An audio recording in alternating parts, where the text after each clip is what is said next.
Welcome to the Talk It Out Show. Ooh, I can see that. I'm your host, Joanne. We would like to let you know that this show is for entertainment purposes only. If you would like to look us up on Facebook or Twitter, look us up at the Talk It Out Show. And if you want to go ahead and email us at talkitoutShow@gmail.com. If you need to physically send any of your questions in to us, go ahead and send them to our P.O. Box at P.O. Box 901043, Portland, Oregon 97290. All right. Well, as you know, I'm going to introduce my lovely panel to you. To my right, we have Lydia. Hello, hello, hello, hello. And, of course, we have our lovely Lauren. Hello, everyone. All right, you guys. It is so good to have you guys here this week. And we want to help one of our listeners out there. A listener has sent in a question. It says, I have a question and I would love to know the opinions of you guys. I live about 2 hours west of Charlottesville, and I am a white woman with a mixed child who is old enough to see and understand that people hate her for the color of her skin. It hurts me because I tell her all the time she is amazing, beautiful, smart, and perfect just the way she is. All weekend I have seen people say that if you are white and against it, then use the whiteness to speak out. I have conversations with anyone willing to engage. I speak out against the hate and offer love, but does one person even make a difference? What can I do to show that I am different, that actually a lot of people, white and otherwise, stand together against this act of foolishness, and that we can offer love and peace when our country needs it the most? I do not believe violence is the answer or the proper response on any side, and it scares me to go to any sort of protest because people forget how to act. Thanks for your time and your response. All right. It's a difficult question. I can't be in your shoes, so I don't know what would work for that. Because I can understand the frustration because you know both sides because your child is in that area in the life, so you understand it because you're seeing it through the eyes of your child, not through the eyes of you, because it doesn't, again, it affects you as it doesn't affect you. It affects you because it's your child. So as your child, whatever happens to your child happens to you. And I think people forget that part of the conversation. Well, sometimes I think what it is because I have seen, I think for me, I have kind of seen situations like this, but you saying because it's your child, there are some people in the world that I've even seen a video of tons of mixed children now that have become adults that are showing the effects of how it feels like they're actually alone because their parents that aren't the ones that are white or whatever that aren't black, they are just totally disconnected. They're just like, okay, well, I had you, and they just still living in their life, and even when they come to them or talk to them about it because they have no idea about it. Now, this person seems like she's the type of person who's sympathetic or trying to be even, she can't be empathetic because she's not dealing with it, but she's trying to be sympathetic about it. And there's not a lot, I mean, there are people out there that are like that really do want to help. And it is hard, I think, because people who are dealing with it, black people are trying to have like safe spaces to talk about things and to deal with those situations. And people who generally, like she is, who really want to do something and help, a lot of people don't know, who they are or where they're at because sometimes they do and then they can help. But then a lot of times black people get nervous because they don't want them to take over. You know what I mean? They'll go, okay, we want to help. And then it's like, okay, we're going to take over. And they be like getting nervous about it. Yeah.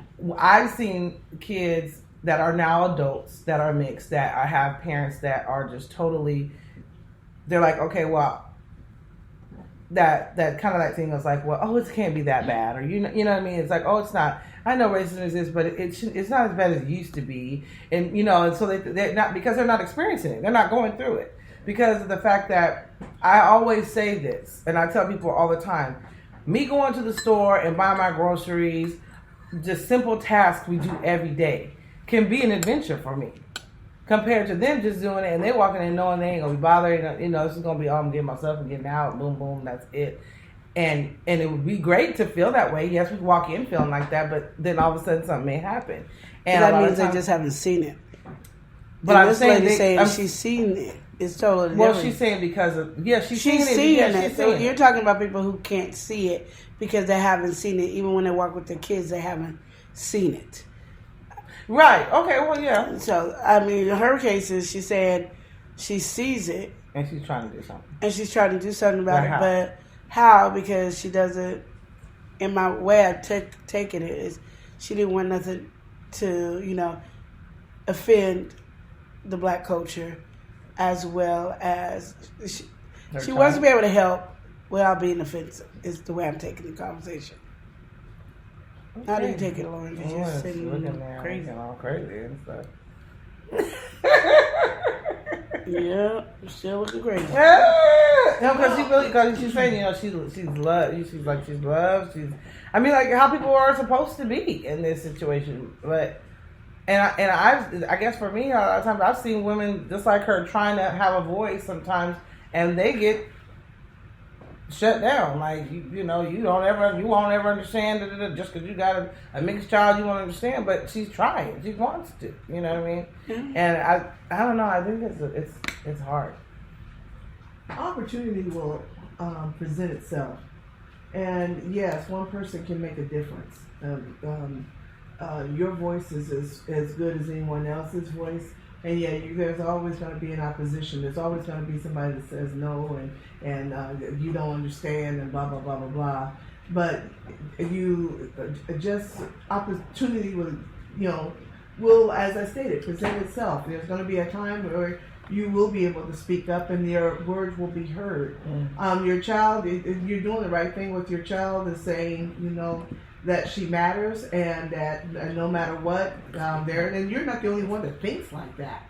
There's a zillion people that think like that, and there's a zillion white people that don't have any black kids in their family or whatnot that thinks that way. Mm-hmm. You're not alone in that. There's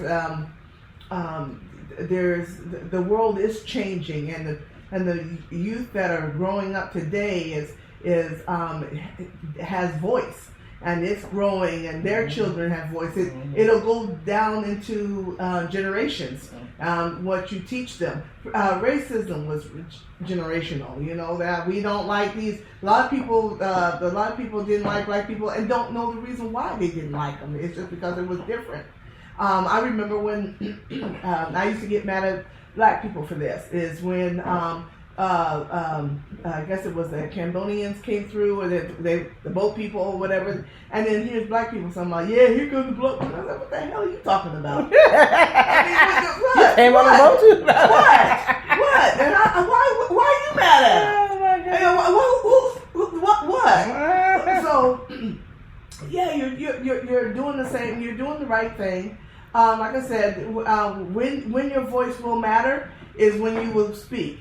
And you will speak boldly about it. And like I said, nothing is overnight. There's not a quick fix. We're still dealing with residue. That we meet people that's in the early 40s or 50s that are still alive. They still are battling their prejudices, yes, and everybody has one. Everybody. It's not just like I said. Everybody has them. And then you of course, with yours, you're going to feel it on both sides. You're going to have people that are black that don't like whites and whites, and that child is going to go through both of them. They're going to have it. Prejudices. We even have it inside our own race. Mm-hmm. Light against the darks, and ridiculous stuff. But that's foolishness, and that's just dumb stuff. And truth, love will always conquer that. Mm-hmm. And so just continue to love, continue to speak truth, and stay away from all the dumb stuff. And I agree with you with regards to the protest, because protest does not always help. It did a long time ago because it was done in a peaceful, and when Martin Luther King did it, he tried to do it in a peaceful way. guns and all that other kind of stuff and fights and hate. It's just trading one for the other, and there was just stupidity. Yeah. Just going in and doing what you're doing will help. Your voice will help. Your child will feel the same way. I love that the Diana Ross's daughter, she speaks out very boldly about it. Like I said, Tracy.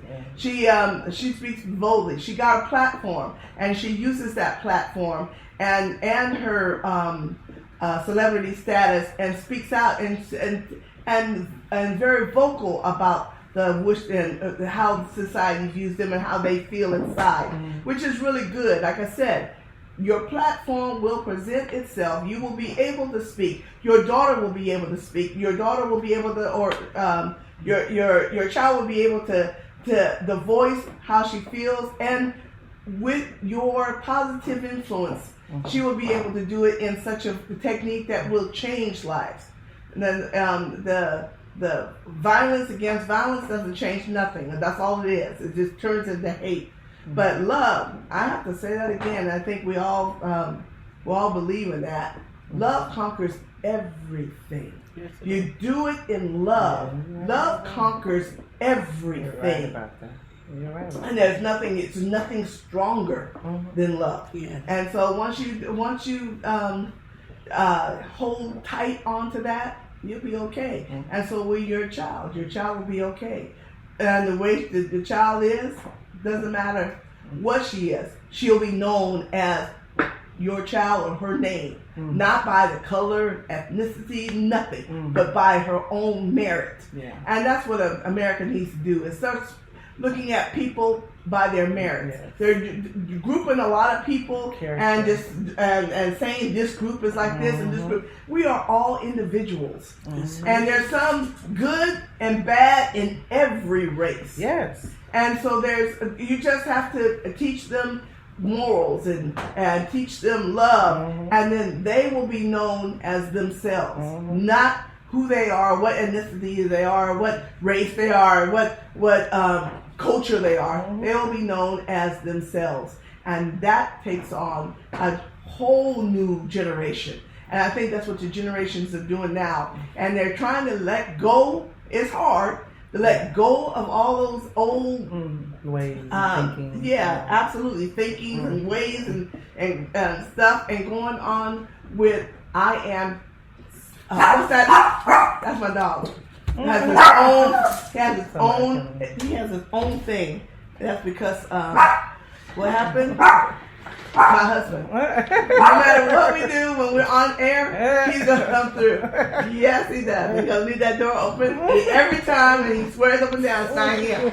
But that's what he does, and my dog barks at me every single time. And see, but he does it in love. Does it in love. So he's known for that. He's in got love. door open in love. Right. That's what he does. Right. Yeah. And I commend what I was thinking about it.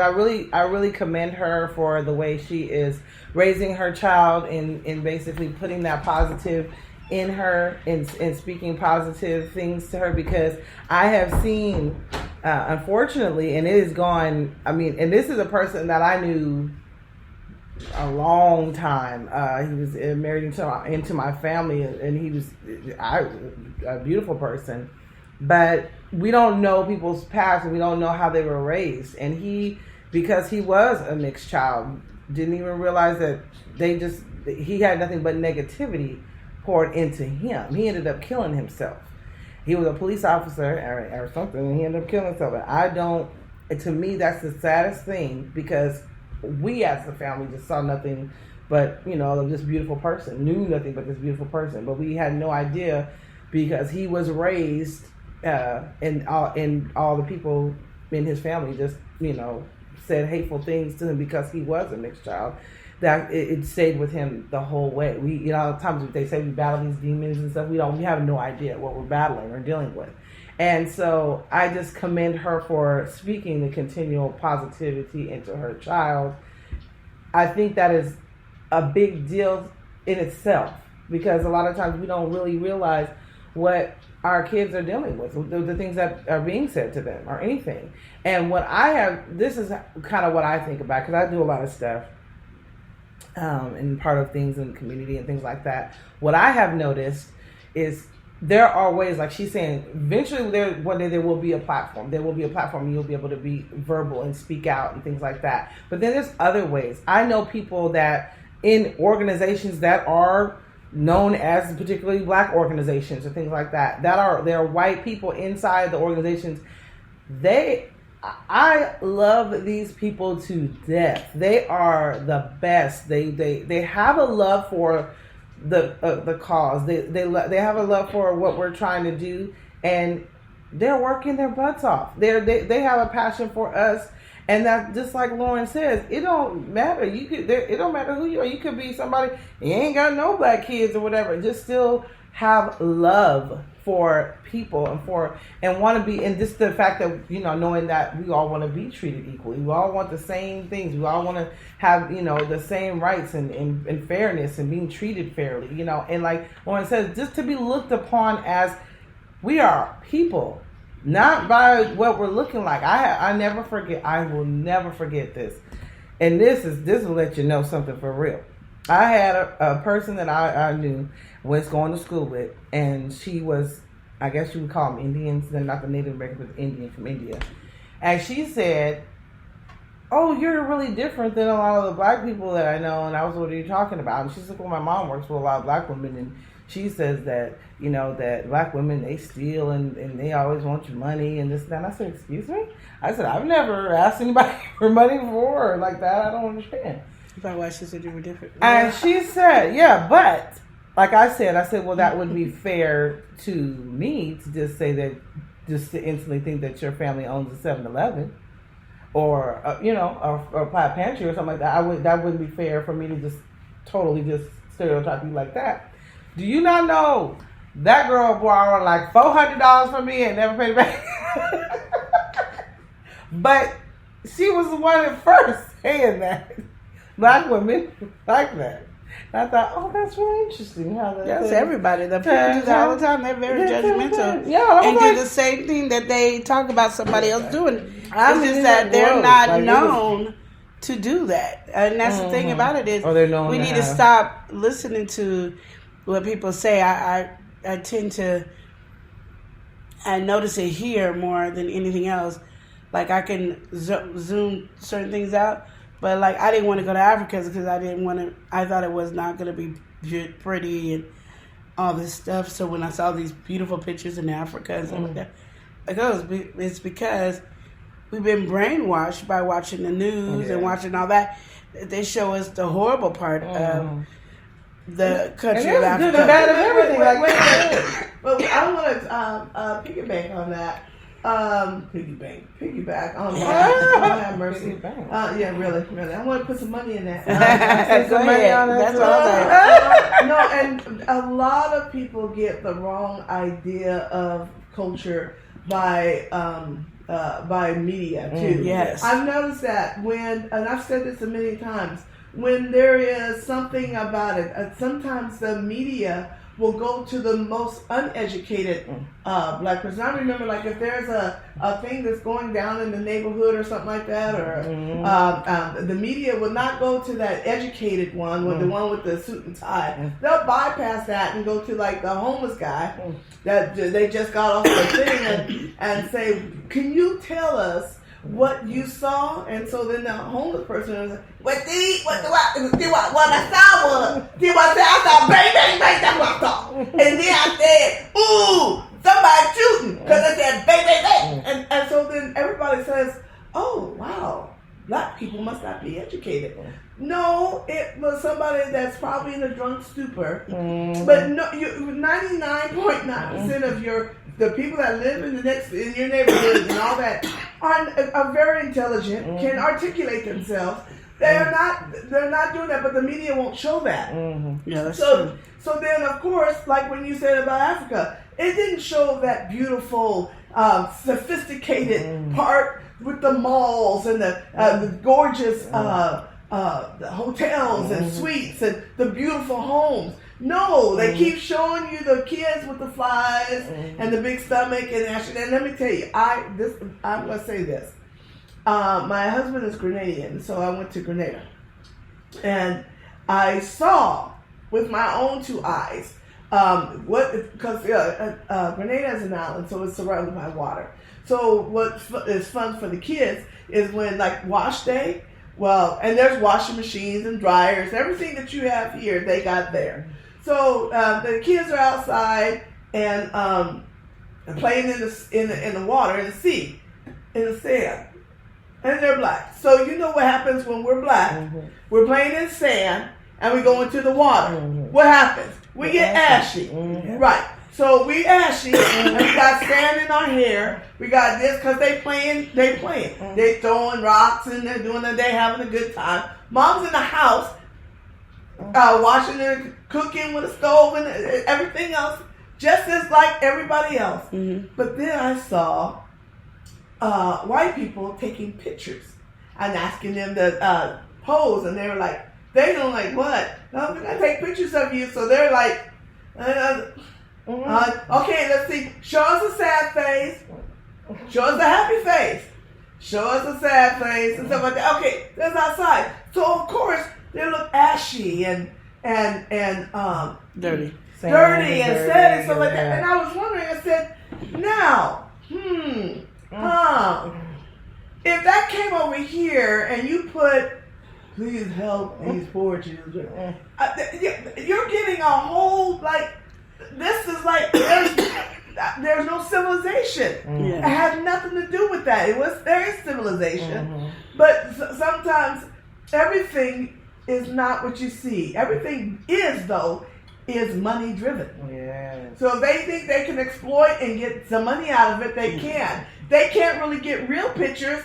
Why not set it up? And I said, I'm not saying that all of the places is like that. I'm not gonna say that. There are some places that are remote and they needed assistance for other people and blah blah blah. I'm not saying that, but I saw at that point in time that was if they were just taking pictures for themselves, I highly doubt it. That's fine, because who wants to take pictures of a kid playing in water? Now, just tell me who. But unless there's going to be some money in there, usually we take pictures of our families and all that kind of stuff. I'm not going to take pictures of. I never wanted to give money to them anyway when I see it on that thing, because they and this is me. It has nothing to do with nobody else. I just always look and be like, okay, there's this commercial. Now commercials cost money to advertise, and the more you see the commercial, the more money they have put into their advertisement. Now you got celebrities endorsing these commercials. And that's expensive. And yeah, so you got commercials that costing you thousands of dollars. You got each celebrity that probably is getting thousands of dollars. And you're telling me my $36 is going to feed them over there.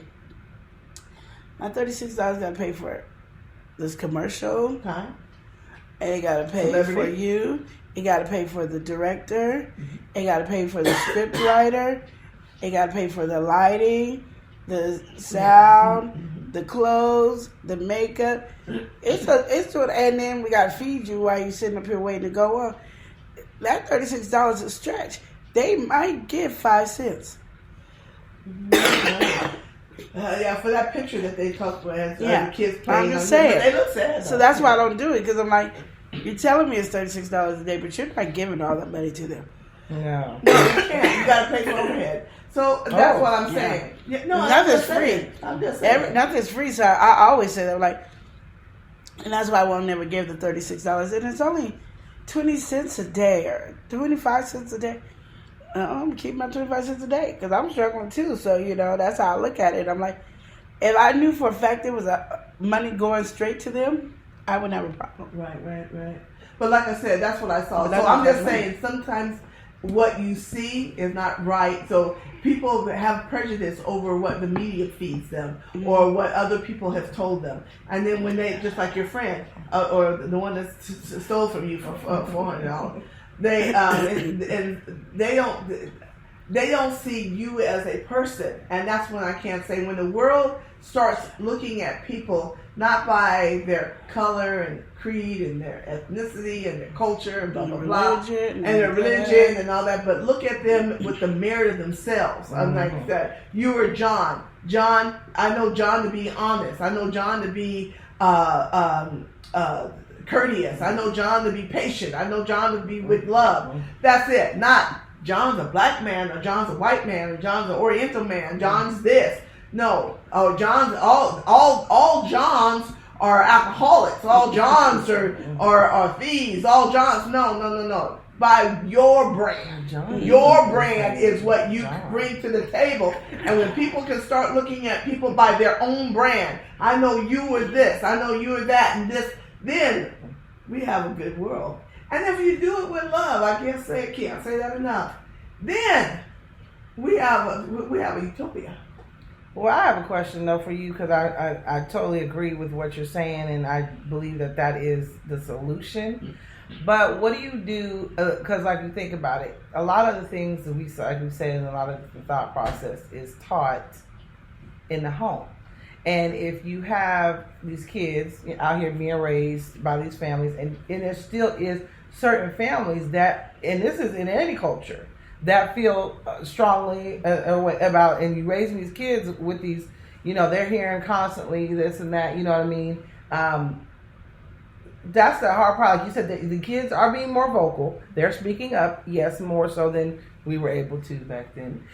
So, but also too, you still have, they're going to be vocal. They're going to be vocal probably, they may be vocal of what's being taught too as well, because you may be being taught racism in the home, and it comes out, and it's still a generational type thing going on. It's still going on being taught. Not as much as these youth are coming in with their individualities. I've noticed this with regards with music and stuff. It's crossed. There used to be that genre, this, and now it's all kind of commingled.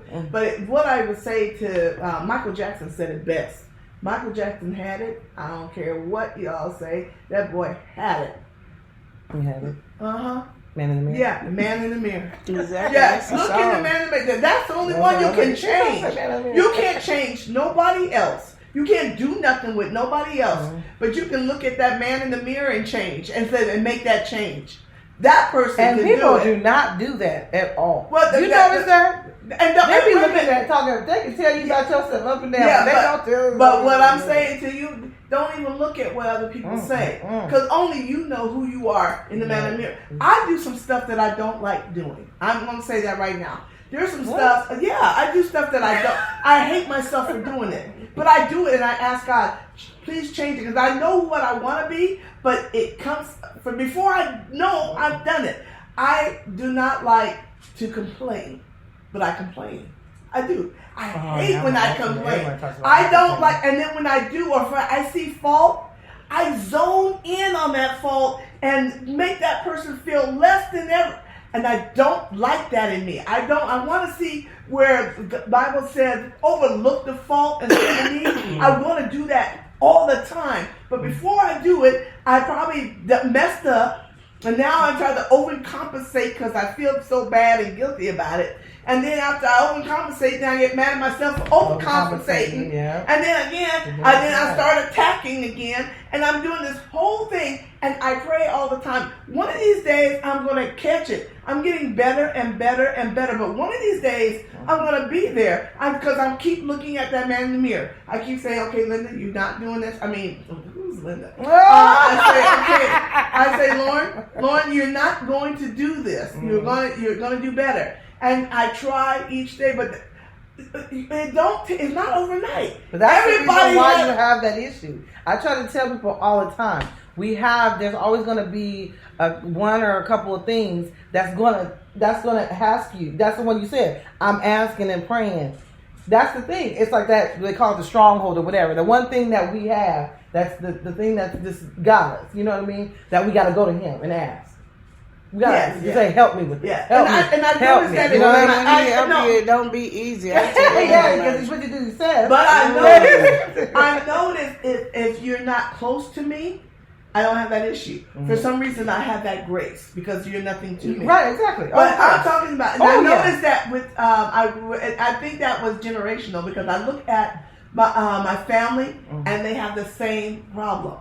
If you say that you are family, they're going to talk to you any kind of Oh, way yeah. and Oh, do yeah. you any Treat you kind of way. bad, Yeah, whatever. but if you are not family and you are guests, you get the red carpet Right. treatment. Oh yeah. Oh yeah. And so I was looking at that when I was looking back at I my do family. I'm that way. I'm that way. I do bad. both. I'm that way bad. Because oh gosh, if I love you, I'll treat you like crap. I didn't know. No, That's terrible. I'm like, I do both. And you're like, I do both. 'Cause Oh, I man. treat anybody like crap. If I'm in a crappy mood, I treat all y'all like Well, crap. I don't care who I y'all. I don't care if I guess know you you went don't for know. I treat you like crap.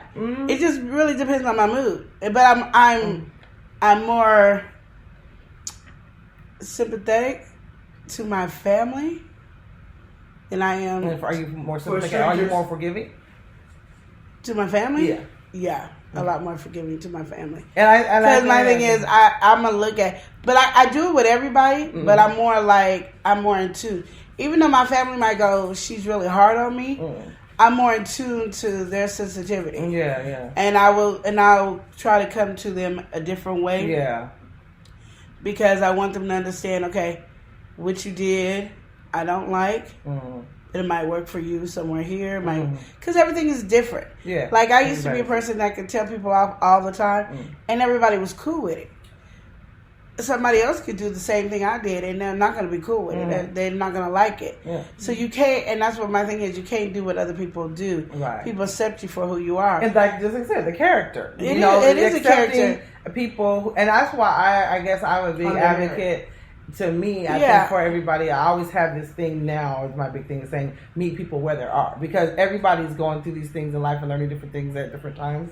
And so it's like, okay, well, we all have not arrived. People live this life and they could have been, And nobody's ever arrived. That's what I'm saying. But There's have not they a could, time in your life you're No, arrived. I don't you're care if you're a not, celebrity, you're not You're arrived. Right. Then you have arrived. No matter what you did, you have arrived. You went to good, you arrived there. You didn't make it, you arrived at where you Exactly, Yeah, but I mean, it's one of those things that you feel the reason you guys attack the people that you love in your family because that's who you're most comfortable with, and they're more exactly. they're gonna forgive you. Yeah. And everybody else, you only get that one chance, so you're more They're more nice hold on because you to only those get that things one that chance. Sometimes because I remember back in the day when I was young, I had this. I thought he was like the best uncle. I thought he was, I think this is what God has brought to me, that what you need to remember when you do what you do. And this, we was riding on his back, and he was bucking us off, and we were laughing and having a good time. And I was like, I love this guy. He's the only grown up. None of the other grown ups played with us. He came and okay, it's your turn, and he swung us around and all that. And then we had breakfast, so I was loving him, and he put rice. He had put rice, and back in the day we had big breakfasts, so there was a zillion stuff on the thing. So there was rice, and he would put sugar and butter on his rice. And I was like, oh my gosh. So I wanted to know why he put sugar and butter on his rice. Is it better? Because I could talk to him. So I was like, why you put sugar and butter on your rice? And this hand came. And my face went all over the place. And I looked at my mom and dad for help. Like, he hit me in my mouth for no reason whatsoever. Parent, help! Get him. They went to eating like nothing ever happened. And I looked for grandma, auntie. I went around to cousin. Somebody help me. He hit me for no reason. And everybody went to eating like it was nobody's business. And I was like, he told me I keep my mouth shut. And all of that pony ride and all of that kind of stuff went out the window. I never did like the man. And so later on that day, he was playing. Some more cousins came in. He got on me. You want to play? Nope. You don't want to play? Nope. I sat down and I didn't say nothing. I was mad at everybody because ain't nobody came to my, because I didn't understand things. But I eat sugar and I had to figure it out on my own. So I eat sugar. I eat butter and sugar on my rice. But I figured, I said, oh, it's good this way. I'll never ask him nothing. And I never did want to ever meet him. And so I don't want the kids to always remember me as that was the one, every time my dream quencher. Every time I had something done, she no, that ain't gonna work. And bam! And she only hits me and all that. I don't know, she's this, that, and the other. I want them to remember as the encourager. Because if I encourage people that I don't know or like, what more can I do for the people that I supposedly love? And so I'm trying to do that. And it does say that. It does say that. You gotta show love within your circle. Yeah. Because if you don't show love in the circle, why would anybody want to join in your circle? Absolutely. Yeah. So it does. But I think too, with your conversation, as I heard the story several times, you say a lot on the radio. You just say it all the time on the radio. No problem. But what I got out of the story today was you didn't really know him. Yeah. You didn't know the rules. You didn't know him. You didn't know anything to do it. Not saying he had every right, but the reason I say that is because you never, as many times as we heard the story, and you can vouch with me, as many times we heard the story, you never said his name. I don't know his name. Exactly. See. Oh, because you didn't know him. I didn't know him. So that was the thing. He was an uncle. But that meant when you're a kid, that means absolutely nothing. Yeah. So you didn't know him. That's true. Because if you think about it, if you knew, say, Uncle Charles, right, and Uncle Charles did that, you would still know Uncle Charles' name. Yeah. Right. And you'd be like, well, Uncle Charles did that, and I've been mad at Uncle Charles for 82 years. And I'm still mad at Uncle Charles for that, too. Right. He came over, and we kind of cool, but now that I'm an adult, I had to ask him why, and he had to explain it to me. Right. But you didn't have that connection, so... Yeah, that's true. I think it was easier, because you talk to everybody else that was around, you just don't know his name. I don't. You know your grandma's name, you know your parents' name, you done forgave and talked to them. But you didn't know him, so you didn't know him. So out of place, a stranger hit me. Yeah. I don't care if we do call him uncle. A stranger hit me because I don't know him. Right. And the reason I say that is because my kids will tell me in a minute, they ain't my family. Where were they before? I had never met these people. We live in the same city and state. My son is very adamant about it. Yeah. You ain't been in his life, you ain't family. You ain't family. And I'm going to tell you, he don't like all his family members, but he loves all his family members that he has. And that's including my friends or anything else that grew up to be their aunties and all that. He knows all their names. And he'll tell me, quote unquote, I don't like so-and-so. But if he don't know you, he don't claim none. He don't claim his grandma. They don't claim none of those people because they never been in their life. Yeah. So they know, they're smart enough to know, and that's what I'm saying. You didn't know him. Yeah, and it's the only reason that stands out because you really to this day are like, what the heck you hit me for? Yeah. For asking about some sugar rice, which makes no sense. And as I bet you everybody who hears the story, all the million times that you told the story, they don't know either. And all that sounded like was abuse. Because they don't understand. Right. And I mean, for everybody also, too, like you said, when you looked for help, even with the adults, how everybody just kept eating. It's like, well, who is this man? And what is it about this man to where even the adults wouldn't speak up? Yeah. You know what I mean? Yeah. You would be like, something's going on. You know what I'm saying? I'm going to just say I don't know about any other culture, but for my culture, my family, a lot of the time, if an adult is disciplining, you don't say anything. Because if you say anything, then guess what? The kid won't respect you. Right. So then you have conversations behind closed doors. My kids say it all the time, and I'm like, I'm not going to ever discipline you after somebody else. I'm not going to ever come to the defense at that moment. I'll talk to them on the side. The reason is because I've seen that. One time I was doing a play, and one of the aunties sat there and defended my niece. And we had rehearsal. The play started. You know what my niece did? In the middle of the play, I need to talk to auntie because so-and-so won't let me. So they start being disrespectful. So you know a play's going. You know she's getting ready to get on stage. Why are you even by the person that she defended you? Why are you even talking to that person? So kids kids will play They'll on play that. on it. Play on They'll it. play Yeah. on that. So Of course. a lot of reasons that those were like this, you might never have heard what the adults said. Right, The adults probably tore them down Yeah, or did everything. You will never know. never know. Because my kids don't ever know when I defend them. My kids have no clue when I protect them or defend them. Yeah. I just said, let me do And what then I that's do. the hard part too, because then your kids will develop this opinion about you and have no idea how many times you probably went to bat for them. You know? What Yeah, I mean? and I You tell know? my kids, I Yeah. went to bed, Yeah. but I'm not gonna let you think it's okay Yeah. ever. Even if the adult is wrong at the moment, Yeah. I will handle it. Yeah. I'm the adult, but I'm not doing it in front of you. Yeah. And that's why I think a lot of parents do a lot of stuff wrong. They're always Yeah. doing it in front of their kids.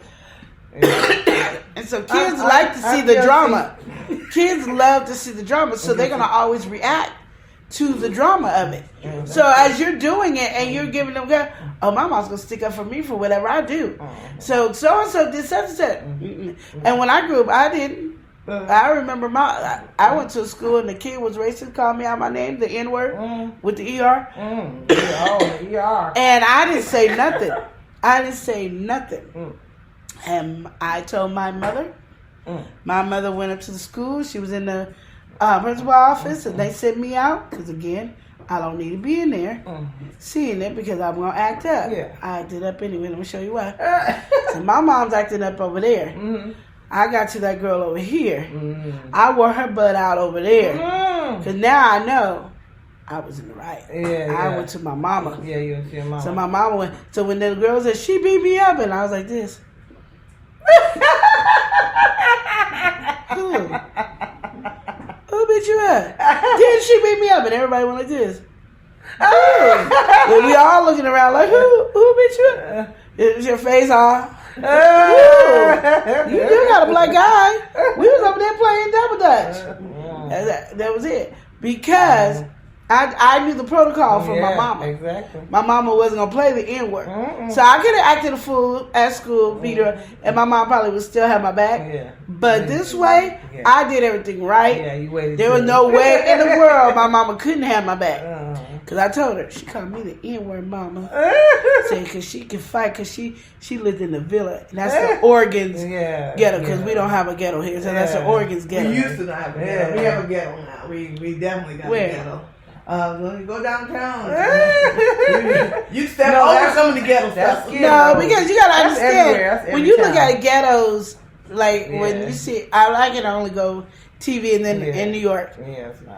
You got buildings that look like a ghetto. Like I do not want to live in that building. It looks scary. How do y'all fit in that tiny room? Yeah. I don't. We don't have nothing like that. The cleanest state in the whole U.S. And now we got homeless. Hey, No, it's not. Everybody has that, but Oregon used to be the cleanest. Now they're sending them to us. yeah.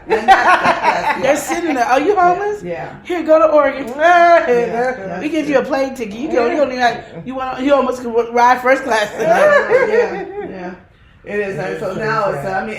And because back in the day, Oregonians, if they saw something on the street, they would pick it up on their own. Yeah. They didn't like littering. I mean, everything was green. Everything was. It's the way it is now. A lot of people didn't live in that kind of environment, so they got a wrapper. It's going on the ground, and so now there's a ground. Oregon now is spending tons of money trying to pick up all the stuff people And throwing you know down why? there. Because they're not true Oregonians here. So I know, that's so true. many people that came here with With that.